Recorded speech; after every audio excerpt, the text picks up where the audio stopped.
Well, thank you everybody for being here. I'm Nancy Belcher, and I am, as Liv said, the CEO for Winona. And we started Winona with a couple of our friends to try and make accessibility to women's hormone treatment easier for all of you after I went through my own experience of menopause and struggling with symptoms that physicians didn't seem to have good answers to. So I am a scientist by trade. I have a PhD. That's where the doctor comes from. And I work on a lot of the content. You're not going to see me prescribing medicines. That's going to be Dr. Green. But I live in Seattle. I've got 5 sons, and my husband is a physician, so he's the real doctor in the family. And just really excited to be here and talking to you all about what Winona can do for you. Hi, my name is Mike Green. I'm a board certified OBGYN. Finished residency in '99, so I've been doing this for, I guess, 22 years. And I love taking care of women. It's basically what I've done my life, spent my life doing. Delivering babies is an absolute blast, but taking care of those women as time progresses and helping them through their struggles and their ups and downs is also really rewarding and satisfying. And that's, for some reason, and it's not an unknown reason, but people are afraid to prescribe hormones for women that desperately need them. And it's silly. It's based on bad data and old data, and people aren't keeping up.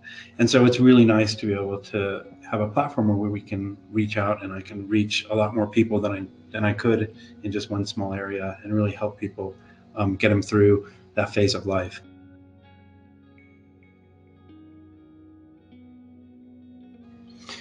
So yeah, I mean, there's such a wide range of experience. It's pretty amazing how different everybody's body is. The human body has so much variation that it's honestly pretty hard to predict um, what any one person is going to respond to. That being said, I have years of experience, and I'm usually pretty good at getting it right the first time, but not always. And so generally by 3 months, we have a pretty good idea of where you're going to be on the treatment. And most patients are pretty happy at that point, but occasionally we need to tweak the dosage a little, go up or go down. Most people get some benefit. They start noticing it between sort of 2 and 4 weeks of treatment, but that benefit keeps growing and growing. And really, it's kind of the 3 month where you kind of know where your plateau is going to be more or less. And so I encourage people to try to hang out, go in knowing, hey, let's give this a 3 month trial and figure it out. And then if needed, we can go up or we can go down, maybe go up on one or go down on the other. There's different ways to arrange things to help you get the experience, the symptom relief that you're after. Now, sometimes things are just out of control and we don't want to wait 3 months. But generally, that's the usual rule of thumb. And every now and then, it's fairly rare, but every now and then there's someone that just doesn't tolerate the medicine. And that's pretty much true with anything we prescribe. And I wish there was a way to predict that going in, but there really isn't. And it's a surprise. And sometimes, no matter what you do, you just can't get people to make it, to get it to work. And unfortunately, that's the way it is. But that's pretty rare and pretty unusual.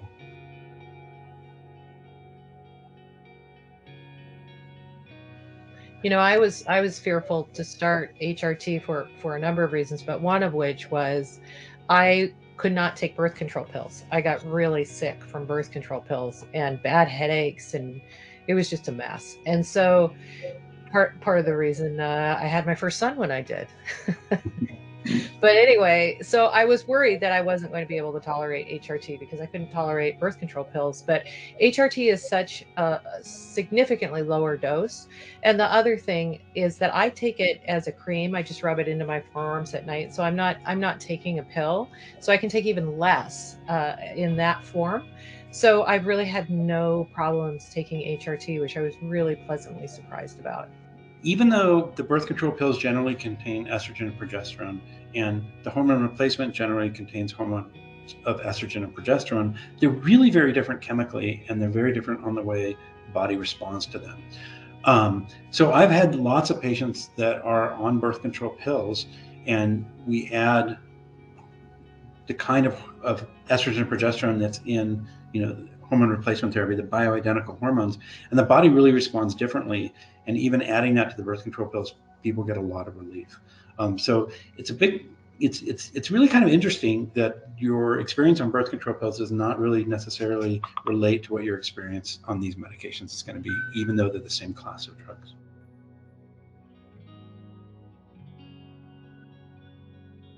I think there's a lot of women in your boat. Unfortunately, there are so many doctors that just have not been properly trained in post-reproductive female health.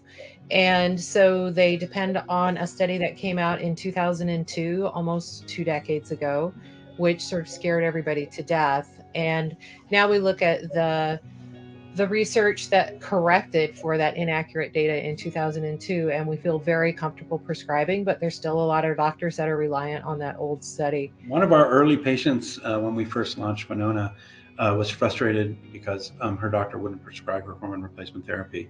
And so I prescribed it for her, and she was doing great. And a few months in, she went in almost embarrassed and said that her doctor was so surprised at how well she was doing that he was willing to prescribe it for her. And I thought, well, great. That's at least one doctor that we've educated that this is actually a good way to go. So it is. It's surprising how much ignorance there is in the medical community.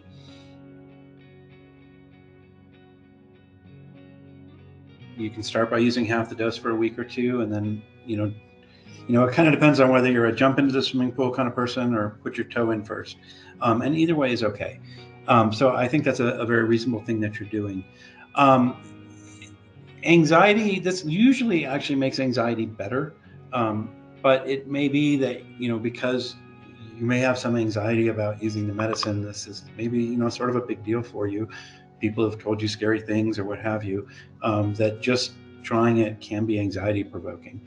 I would guess that if you just continue with this, that anxiety is going to go away as you realize that this is actually going to help you and not, turn you into some kind of monster or something.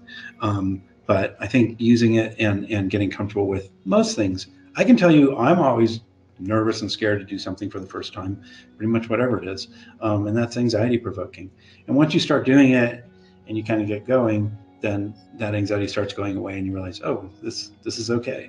And I think that's probably what Yeah. you'll experience. And I think one of the major issues that I had as far as symptoms when I started my menopause journey, and what we've written a lot about on the website, is mental health.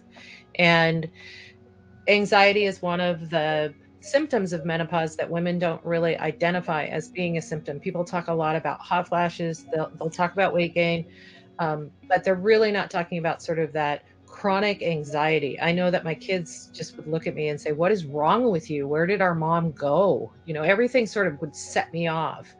And that, unfortunately, is a side effect, a symptom of decreased hormones. So by supplementing your body with the hormones, you can start to get that mental health back. And for some women, it's from the anxiety, but for other women, it's even much more profound. It can turn into actual panic attacks and depression. So we really want women to be aware that it's not just that there's something wrong with them, that they're mentally unstable. There's actually a hormonal foundational issue going on that is changing the way that your brain is perceiving what's going on in your life. So I kind of went off on that one. Sorry, but that was my own personal issue. Was I really, my whole personality just changed. I sort of had to make a decision, and I used 50 as a cutoff point. So women that are under 50, I give them a pregnancy warning that this does not prevent pregnancy. Um, and the reason I use 50 as a cutoff is that to get pregnant at 50 or later is so incredibly rare that it's almost worth a paper you could publish if you have somebody that happens to. So if you're over 50, you're not going to get pregnant.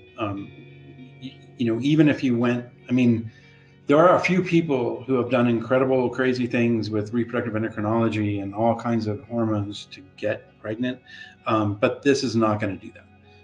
And so this is not going to increase your risk of pregnancy even before 50. It's just not going to prevent pregnancy. After 50, it'd be exceedingly rare, like winning the lottery, to get pregnant with or without these hormones. And it's really not going to change that. even if you're still having periods.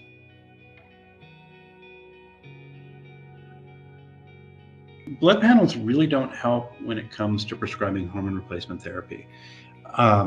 There was actually a New England Journal article about a year ago that was basically a plea to doctors: stop ordering labs when you're treating menopause, because it's a waste of time, it's a waste of money, and it really isn't helpful.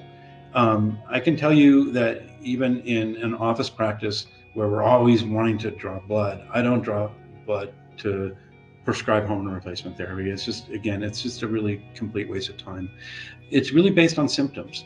And, if you're having these symptoms and we give you the medicine and the symptoms get better, then we know we're doing the right thing and the dose is correct. I'm not really sure what the blood work would tell me that would change the way I would prescribe.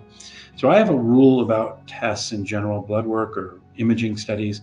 And before I order a test, I always ask myself this question: what am I going to do if the test is positive? What am I going to do if the test is negative?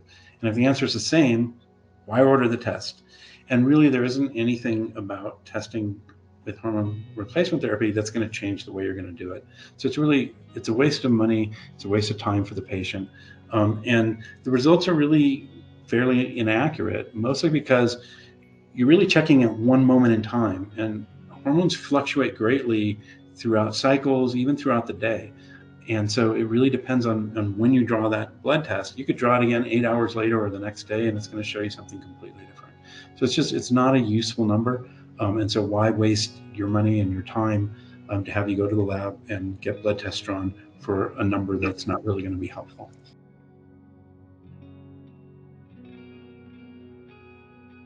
So thyroid is really different from HRT in that you do need to follow labs if you're going to do thyroid replacement. Nancy is actually, that's what she did your PhD in, right? So she knows way more than I do about thyroid. But we don't do thyroid replacement mostly because of the lab issue, and it becomes onerous. And so, we made a decision to do one thing and do it really well, and try not to sort of mess with other things, because we want to be able to do it really well. And if you do too much stuff, you're not doing it really well. I remember I read an article not too long ago about restaurants, and they said if there's too much stuff on the menu, nothing's going to be good. And so, we do our bioidentical hormones, and we do it really well. The thyroid is very important. And so that's something that you definitely need to see your doctor about. And you may need thyroid replacement. It's, everything has its nuances. And so you want someone who that's what they do, so they can get those nuances right and do it really well. So my PhD dissertation was on thyroid hormones, enzyme kinetics, receptor binding, and I worked with these rats that I studied their thyroid hormones for 6 years. You're still working with a rat, huh? I'm still working with a rat. But like Mike said, it's incredibly complicated. One of the things that you have to make sure that you do is screen properly if there are thyroid complications, and of course you want to make sure there's not thyroid cancer. So to have somebody prescribe thyroid hormones via telehealth, probably not the greatest idea. That's why we decided not to do it. But thyroid hormones are sort of my jam, but wasn't comfortable doing that.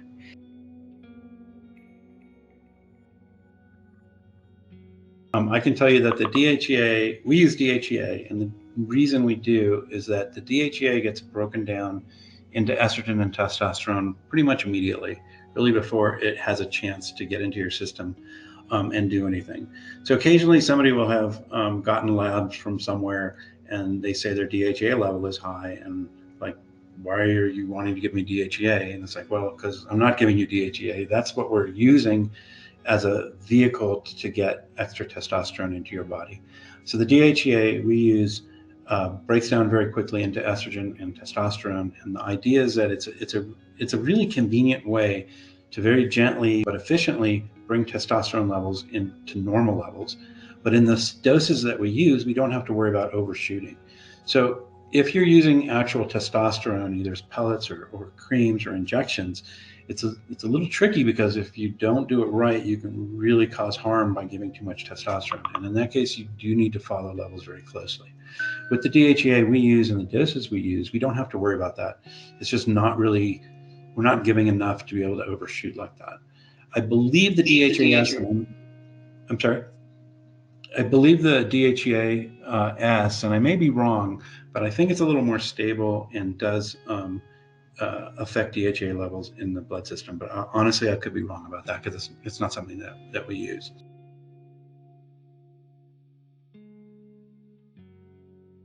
So the estrogen definitely is what's going to do the most for the hot flashes. That's true.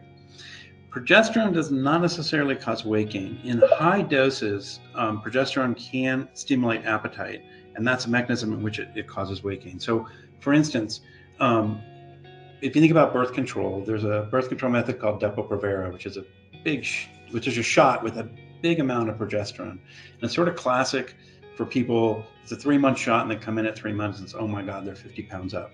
And what happens is it stimulates appetite, and they just eat. On the other hand, there's another birth control method called Nexplanon, which is still progesterone, but it's a teeny amount that's released slowly over time, and it does not cause weight gain because it doesn't achieve the blood levels required to stimulate appetite. So progesterone in and of itself does not necessarily cause weight gain. It really depends on the dosing. And so the doses that we use really aren't enough to give that appetite stimulation and therefore cause the weight gain. So now, progesterone is not a weight loss medicine. That's where the DHEA, and the estrogen and progesterone together can change the metabolism, because one of the things that happens as the hormone levels drop is that fat accumulation changes and goes to the central obesity or the visceral fat or the fat around the abdomen and the back. And that's the stuff that starts accumulating in perimenopause and menopause and is so hard to get rid of and actually fairly dangerous for other reasons. And so returning the hormones to where they were before that and getting your hormonal loop back to the normal, healthy, young levels changes the metabolic processes and gets you back into the way your metabolism worked before your hormones started to drop. I hope that makes sense. But that's sort of the big picture of the interplay between the estrogen, the progesterone, and the DHEA.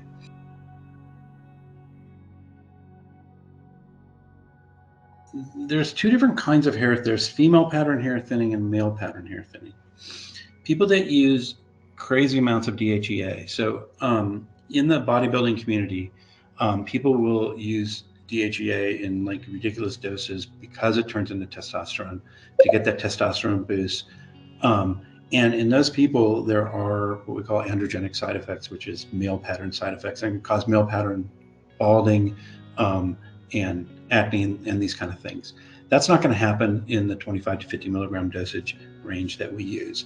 But you'll see that online as a warning because there are people that are using 100, 200, 300 milligrams of DHEA along with medication to block the estrogen to really get the testosterone. There's a guy in my gym that does that, and we talk about this sometimes. So that's the male pattern balding, and that's what, when you read side effects of DHEA, that's what you're reading about. The female pattern hair thinning, which is what happens in perimenopause and menopause, that does get relief, in other words, it gets better as you bring those hormones back to the youthful levels, and it reverses the problems that you have from low estrogen, progesterone, and testosterone. So it's a complicated answer, but that's if that makes sense, that's sort of how it works.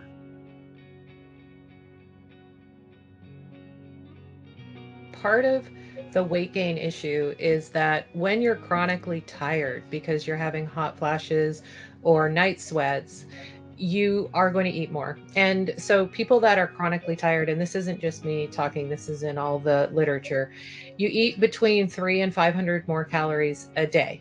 And that can mean a pound a week. And that's what happened to me, 52 pounds in a year. And I didn't feel like I was really doing that much different. I wasn't sleeping well, but I wasn't eating a ton of chocolate chip cookies and sitting in a chair all day. But when you don't sleep well, you eat more and you gain weight. And so progesterone is a really great medication when you take it at night because it actually puts you to sleep. Um, People call it a calming drug. And so you sleep better. You don't have the hot flashes at night, so you sleep better.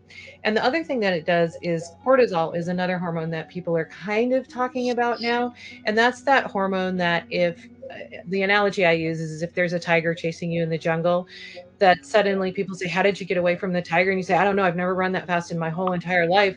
And it's because cortisol is being released and it allows your muscles to move more efficiently and effectively than they've ever done before. But cortisol at really high chronic levels, like when you're depressed, that somebody cut you off in a traffic jam or something like that. There's sort of these perceived threats that we have, like, I have a deadline at work and I'm not getting it done. That's a perceived threat. It's not a real threat, it's perceived. So you have this chronic level of cortisol that's too high, and because your estrogen and your progesterone aren't at the right levels, you're not able to combat that high cholesterol level that you did, say, in your 30s. And so while you can say that progesterone supposedly causes weight gain, you say, well, but let's talk about it in the bigger picture. Get it normalized, get it back to where it was when we were, let's say 30, and we'll start feeling a whole lot better. As an obstetrician, I'm constantly sleep deprived. And I know if I've been up all night with a laboring patient and I got no sleep, the next day it's a disaster. I'm eating everything in sight. I'm craving fatty foods. I'm craving carbohydrates. And so I saw this study that I found really fascinating.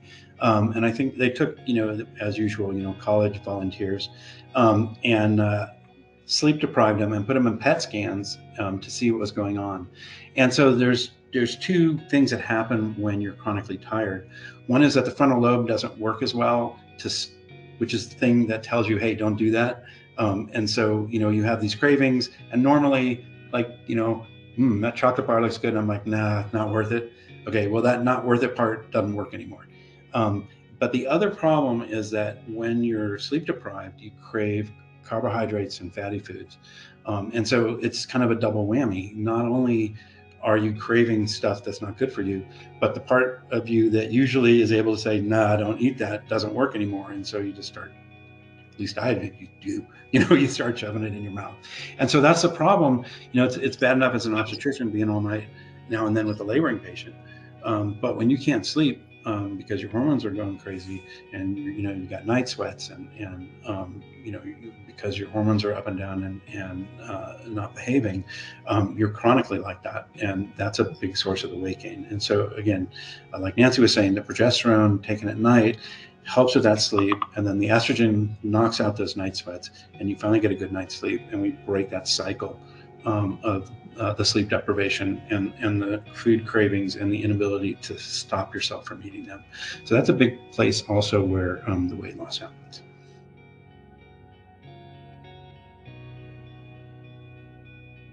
It's not the same for everybody, but in general, the night sweats and the hot flashes are those are early wins, is the way I put it. And we usually, those are the things where in the first few weeks you start feeling a difference and they really start getting better. And it's like, oh, yay, yay, yay. The weight gain, that takes longer to reverse. Number one, you've been gaining weight. So now we've got to stop the gain and get that to stop, and then turn the car around and start losing weight. Um, the metabolic changes that need to happen take a while to take place with the medicines, and 3 months is kind of the mark where people start seeing a difference.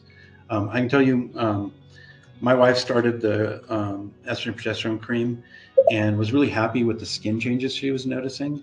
And so, she was happy, but she was a little mad at me because she wasn't losing weight. Then all of a sudden, about the 3 month mark, she's like, I'm losing weight. And so now she's losing weight and she has her skin better and she's really happy.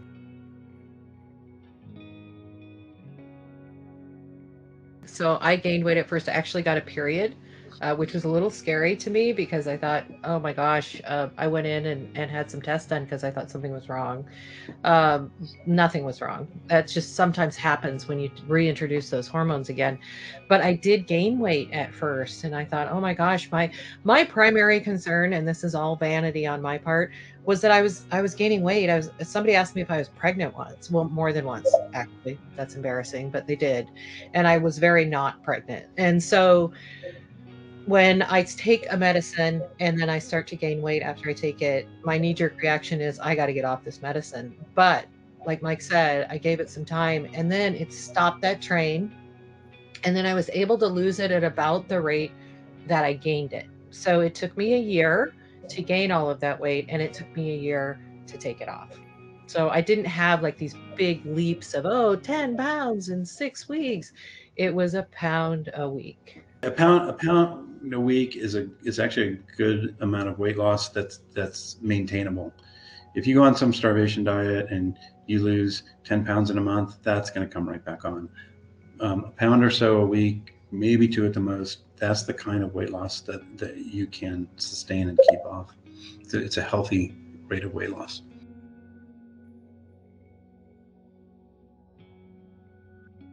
Hot flashes is sort of the classic symptom everybody talks about. It's almost sort of the cartoon symptom of menopause and perimenopause.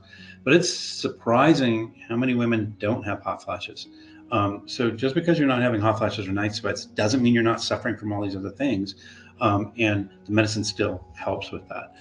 So don't think that, oh, well, I don't have hot flashes, so this must not be for me. That's not necessarily the case. Yeah, the changes, I mean, they start occurring pretty early, really 35. You know, the issue is that the ovaries become less efficient and less efficient with time, and they start making less and less hormone, and eventually they stop making hormone altogether. And that's really sort of the process. But that process, they don't just shut off one day. They really just become less and less efficient. The hormones drop, and it really kind of fluctuates as well. I think, we all have, things in our life that, we have good days and bad days. And that's kind of the way the ovaries are. And so even though somebody may be perimenopausal, it doesn't mean the ovaries aren't going to spit an egg out from time to time. So you can still get pregnant. And so it's this sort of awkward time, actually, where you're still potentially fertile and yet your hormone levels are dropping and you're having all these symptoms of perimenopause. And honestly, at that age, most people don't recognize it or think about it because, geez, that's something for when I'm, an old lady. And it's not. It's when you're still a young woman. The problem is that there's this transition that can be very uncomfortable, and smoothing out that transition, it's a natural, normal transition, but it doesn't mean you have to suffer through it.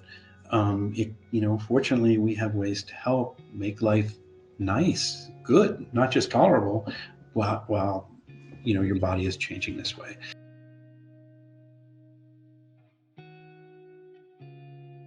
So, we've already referred to it, but there was the Women's Health Initiative study that came out again almost 2 decades ago. And the problem, that was this huge, giant study. And the problem was it came out with sort of the opposite of what everything else had said before. And the problem is they were including women that never should have gotten hormones in the first place. And so, yeah, if you give hormones to women that shouldn't be getting hormones, they're going to have problems. In a patient that is a good candidate and carefully screened, hormone replacement therapy is very safe. And in fact, in an appropriately screened woman under 60, women that take hormone replacement therapy have a longer lifespan and a higher quality of life than women that have never taken hormone replacement therapy. There's risks to everything in life, and things can happen to people that have nothing to do with hormone replacement therapy. They get blamed on it. And there are patients who have something that, we don't know about that the hormone replacement therapy can uncover. There's no perfect thing, but you have to balance it. And so we screen you carefully. That's what all those questions are about in the onboarding. And we don't prescribe to women over 60, for instance. We follow sort of all the tight guidelines. And so Our patients are carefully screened. They're starting under 60. They have all that. And so, on average, that means that our patients are going to live longer, healthier lives than women that never get hormone replacement therapy. Yeah, Does I that think mean that you're never going to get a breast cancer? Of course not. Um, you know, 1 out of 8 women are going to get breast cancer in their lives, whether they take hormone replacement therapy or not. mhm. Does that mean the hormone replacement therapy caused it? No, not necessarily. But unfortunately, people get their breast cancer and like, oh, well, it must have been from that. Well, no, not necessarily. So there's all this scary stuff out there. But the truth is, in appropriately screened women under 60, hormone replacement therapy, on average, makes people healthier, not less healthy. Hope that Yeah. makes sense the way I put it. Yeah, they live about 7 years longer on average. The estrogen only hormone replacement therapy actually decreases the likelihood of breast cancer. And the estrogen with progesterone, it's sort of no effect. When they were doing the study for the Women's Health Initiative, they were actually giving hormone replacement therapy to women who were 79. They were smokers, they were obese, and they had cardiovascular disease. So then, if they had a clot or something happened to them, they said, oh, it must have been the HRT that they were on for 3 months, when actually they were hormone deficient for over 30 years. So that's part of the reason why and by the way, I was a scientist at the research center that released that data. So um, it's hard for me to say they did a really bad job, but they did a really bad job.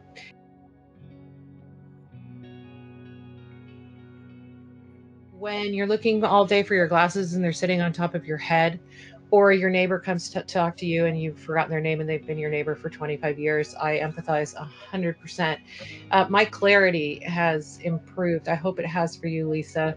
And if it hasn't yet, I assure you it will. And Rhonda had an earlier question, and then she heard me say that my kids didn't know who I was. And she said, okay, Nancy, you just hit on a phrase people have said to me. Where are you, Rhonda? Or who are you? Ouch. So I'm still up and down with the moods, changing personality, sadly, and sad, and I'm happy person usually. I'm glad to hear that with hormones it can correct, and I hope this continues to work for me and help me be more myself. And so one thing I do want to say is that in the research that I have been reading about the brain fog and the sort of mental acuity issue, is that menopause in all its phases, so we call it the menopause transition. So perimenopause, menopause, which is just that moment in time where you have gone 12 months without a period, and then you're postmenopausal. So I officially am postmenopausal now because I have been 12 months without a period. So that can last well over 20 years for women. And that mental acuity, we can't afford to not be able to function at work. I mean, we're at the apex of our career maybe at this phase in our life, and we certainly don't want to lose those relationships with people because we kind of have this explosive personality. Sometimes that's what my husband so gently used to call it. um, so what we see is that when they do brain scans on women when they're in menopause, they actually are their brain is actually changing with these changing hormones. Now that's not to say that when you normalize the hormones, your brain can't go back, because it actually does. But we do need to address it. And that's my own personal mission, is to make mental health and mental health awareness, especially for women in menopause, more of a discussion, because the suicide rate of women in their menopause years, and again, that's a 20-year span, is higher than at any other age in their lives.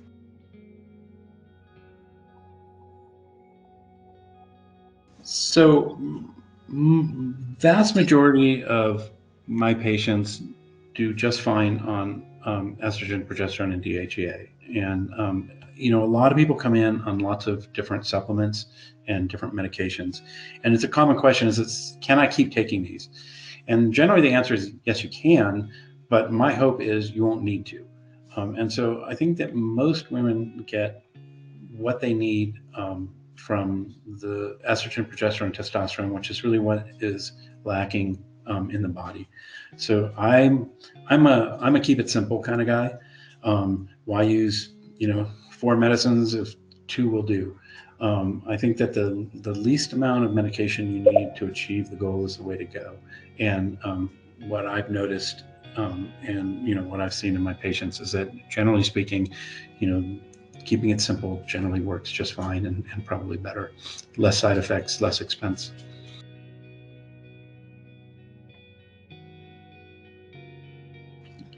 Two months is a little bit far out to blame on water retention, but certainly that first few weeks, it's pretty common for people to hold on to a little bit of water, and that looks ugly on the scale. And also, if there's some bloating, doesn't feel great, but that tends to go away as the body adjusts to the new hormone level, and those pounds will drop back out. At 2 months, you're kind of in that tweener. You're a little bit past really probably blaming on water retention, but you haven't really got to that 3 month point, where I expect things to really start turning around. So I would say hang in there. Give it another month. We can adjust the medicines if necessary, if that trend continues, but my guess is it probably won't.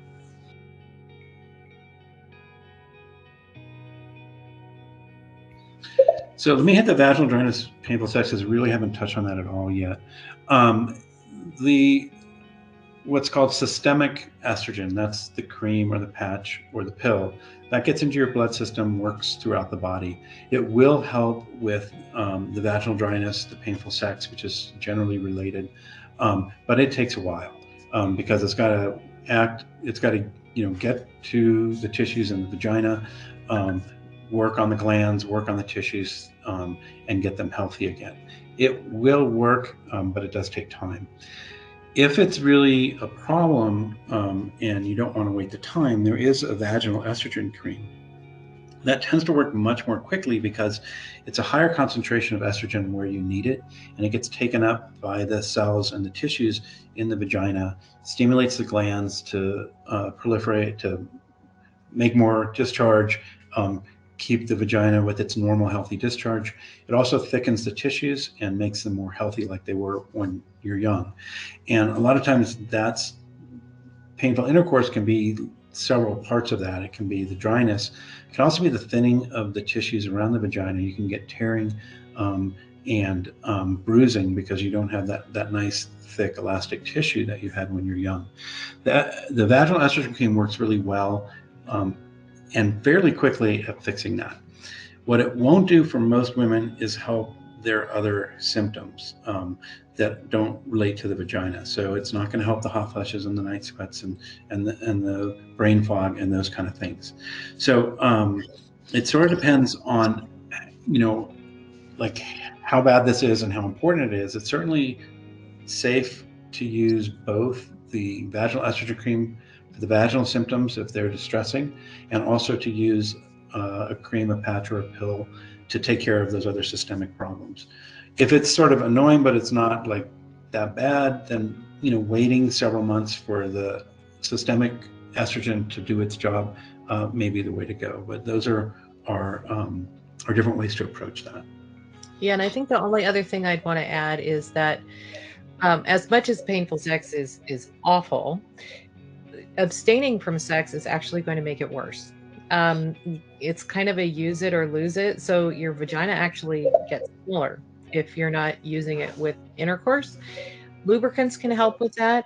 But the other thing that I wanted to say was that while women will say, "Oh, I used to have really bad hot flashes, but that was 10 years ago, and then since it's gotten better," vaginal dryness and the irritation will only get worse if it's not treated. So, HRT is something that, yes, maybe you can gut out hot flashes for however many years, but the vaginal dryness we really need to pay attention to and we need to treat. It'll only get worse.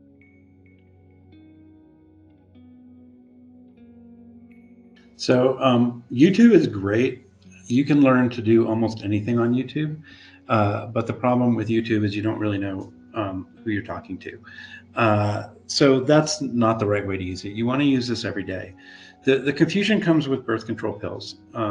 Most birth control pills are designed to be on some kind of cycle. The traditional cycle is 21 days on, 7 days off, but there's all kinds of different little tweaks to that different drug companies use to say theirs is better. But in general, that's where that comes from.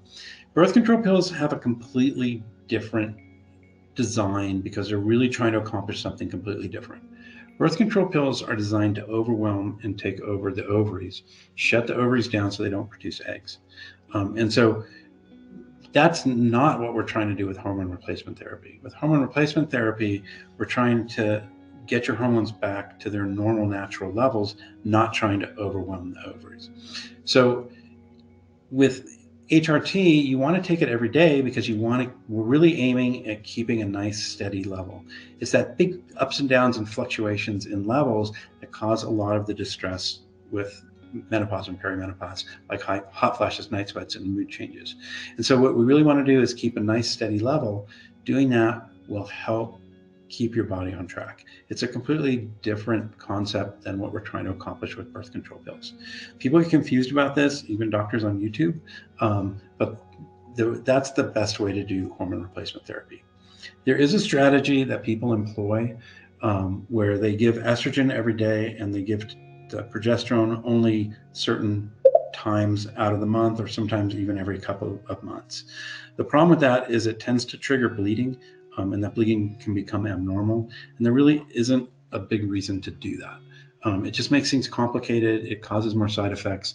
And yes, it decreases the amount of progesterone you get, but for a lot of women, the progesterone is beneficial, particularly for the sleep problems like we talked about before. So in my opinion, taking the estrogen and progesterone every day is the best way to do it and the best way to get positive results.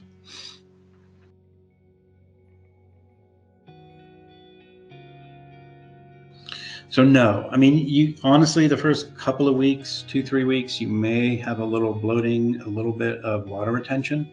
Um, but if that's the case, that should go away very quickly.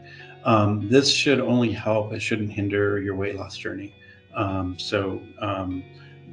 it may take a while for it to really kick in, but whatever you're doing right now seems to be working. This should only make it a little bit better.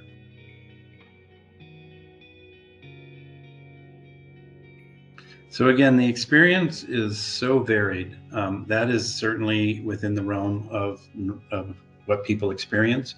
There's also a lot of people that have other manifestations of their menopause and perimenopause that aren't hot flashes.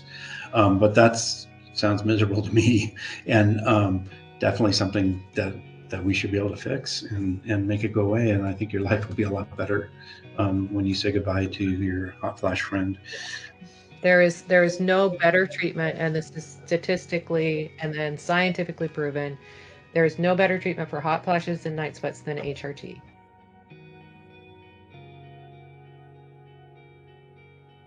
Is a little unpredictable in what it's going to do to your menstrual cycle. For most people, it doesn't really affect it. Although, honestly, in this age group, this is where your menstrual cycle starts changing and becoming irregular. And so now it's sort of irregular 3 to 4 months. It's going to continue to get less regular. And, there's always the human nature to blame the new thing that you start. So people will blame the medication, and the medication may trigger a period. So occasionally you have somebody that hasn't had a period in a while. They start the hormone replacement therapy, and all of a sudden they get the first period they've had in fill in the blank amount of time, and it's not pleasant for most people, and can be worrisome. But that's usually kind of only at the start, and then after that, we usually don't see that. So I don't think it's going to necessarily change your periods, or likely to, but I do expect your periods to change regardless of whether you start the medicine or not.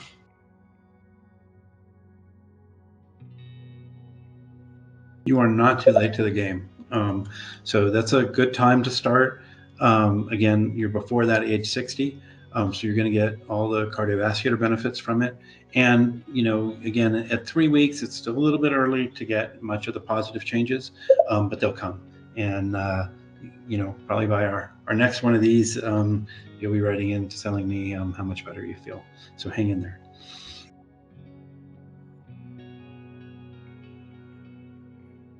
There's this thing in anything really. We make a cutoff and we say, here's what the data says.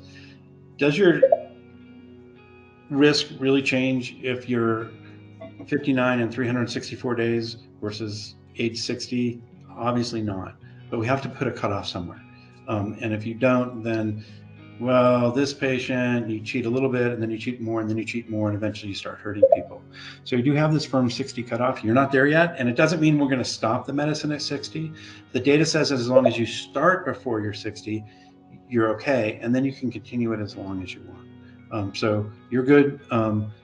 Just do your onboarding before you turn 60 for March.